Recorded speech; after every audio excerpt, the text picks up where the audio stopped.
Welcome back. You're still with us on Markets Today. Well, we've run through three. Let's run you through the remainder of the headlines that we're tracking for you, which brings us to the fourth headline today.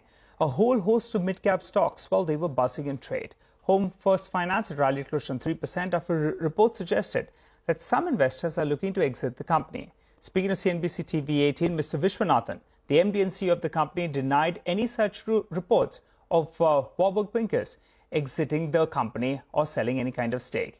He adds that 20% of the shareholding by promoters is locked in till February 2024 and that the shareholding patterns may change, but there would be no exit as per what he said. Let's hear him out. We, of course, are not privy to or party to any such discussions. And, I don't think any of the investors are looking to exit the company completely.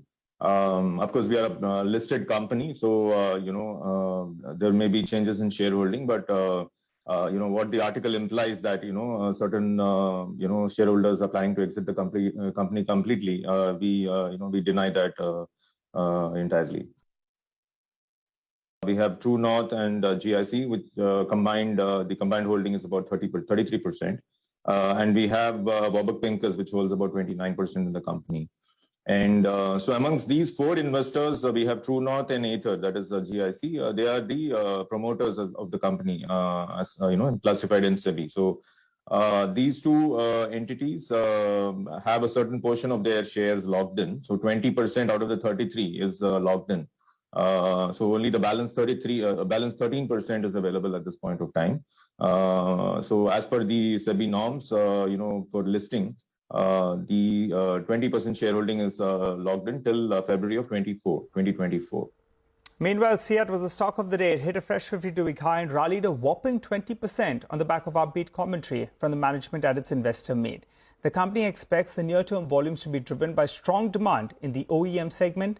Sonal Bothra is with us to fill us in with more on that. Sonal? Thanks a lot for that. Well, there were some positive takeaways from the Ceat's investor takeaways, and they say that demand in the near term is going to be really strong, and near-term volumes will be driven by strong demand, especially in their original equipment segment. Exports, however, they think will remain subdued in the near term. However, growth will be driven by exports in the longer term. The near-term issues is something that could impact growth there. Rural demand is relatively weak across the replacement and the original equipment segments, both of them, and it is the European demand which is witnessing some headwinds, and dealers are not stocking up because of that. They speak about commodity prices as well, which have increased around 2 to 3% on a sequential basis. But despite that, they expect margins to remain stable on a quarter-on-quarter basis, and that is, of course, the biggest takeaway there.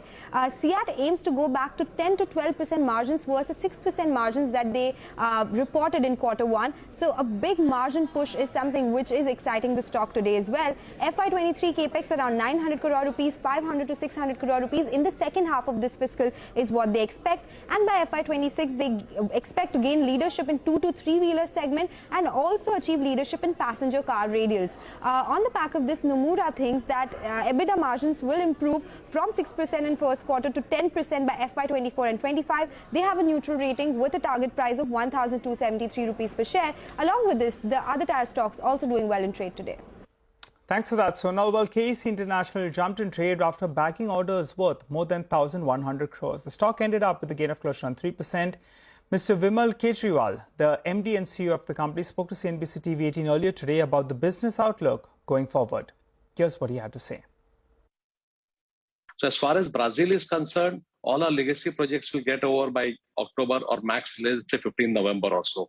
So Q2 and maximum Q3 would be the last quarter where we would see a negative impact from Brazil coming in. So Q4 onwards, I think we have a good book in Brazil on supplies. So it will start turning positive from that. Well, the fifth headline today, Gland Pharma was down close to 2% on concerns surrounding its parent Fosun, in which reports indicate the Chinese regulators have asked banks and firms to check the company's financial exposure. Ekta joins us to run us through with more on that. Thanks for that. Well, yes, Gland Pharma at current reckoning has underperformed this week, as well as lost over 40% of its market cap from its 52-week high. Now, there are concerns which are rising on the parent Fosun.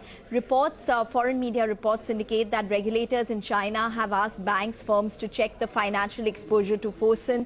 However, the CFO of Fosun, as per these global media reports, has indicated that these particular reports which have come up are completely false. However, all of the speculation has risen after Fosun was downgraded by Moody's in the month of August by one notch to B1. There were concerns with regards to liquidity, refinancing pressure, exposure to the Chinese property market, which were brought up. Now, remember that Fosun is a conglomerate. It holds stake in various businesses, which includes insurance, hospitals, diagnostics, fashion, entertainment, and it holds around 57.87% stake in Gland. Now, Fosun had brought majority stake in Gland, 74%, in a deal valued over 6,000 odd crores, almost 7,000 crores in 2017. It was eventually listed in 2020. Now, Gland, however, has concerns of its own, which includes weak numbers. If you look at the Q1 numbers, revenue was down 26%, margins came in at around 31%, profit was down 25%. There are supply challenges which the street fears will continue for the company. The company, however, says they are confident in terms of improving growth. There have been issues such as syringe issue supplies, which now seem to have probably eased, and we've probably seen the worst of it. In terms of valuations for Gland, at FY23, the P is 22 times versus one-year high of 60 times, and 24 is 27 times versus one-year high of close to 50 times. Explains why the stock was down close to around 2% in trade today. Thanks for that, Ekta. Well, moving to a CNBC-TV18 exclusive. Insurance company LIC is considering setting up its own depository for insurance dematerialization. This comes after the IRDAI released a mandate for insurance policies to be stored in a demat form. Well, Yash has been on top of this. He is joining in to fill us in with more details. Well, Yash, it clearly appears that it's a benefit for LIC, don't you think? Well, that's correct, Nigel. So last entire week, we did speak about what dematerialization means, how it benefits the depositories like NSDL, CDSL, Carvi, CAMS. And this is the exact opportunity which the largest life insurance company, LIC, also sees and acknowledges. That's the reason why our sources tell us that LIC is also considering setting up its own depository, which would be for the purpose of dematerialization of insurance policies. We've been told by our sources that the committee at LIC, a team, has already been given the task of forming a white paper which will be submitted with the insurance regulator IRDAI, which will be a proposal to get an approval for setting up LIC's own depository. Now, as far as the depository and the timeline is concerned, the regulators very clearly said that by December 2022, all policies will have to be issued in demat form, and 1 year after that, that is by December 2023, old policies will have to be brought on demat platform. Now, that's the kind of timeline which LIC is also looking at to bring together and operationalize its own depository. Why is it important for a company like LIC? There are 4 important reasons. One is if LIC does it, an estimation is that it would be spending around 1,200 to 1,400 crore on dematerialization, which it would be paying to an outside depository. Now, with its own captive depository, it can actually pay that money to its own depository, which is essentially the money which comes to its own subsidiary. Second thing, because it's its own captive depository, the cost could also come down. Third thing, it will keep its data in its own subsidiary. And the fourth one, there's a chance that other insurance companies, at least the PSU ones, could also look at dematerializing their policies with LIC. So that's a small additional revenue which could come in for LIC. And all these reasons is why the Life Insurance Corporation of India is looking at setting up its own depository.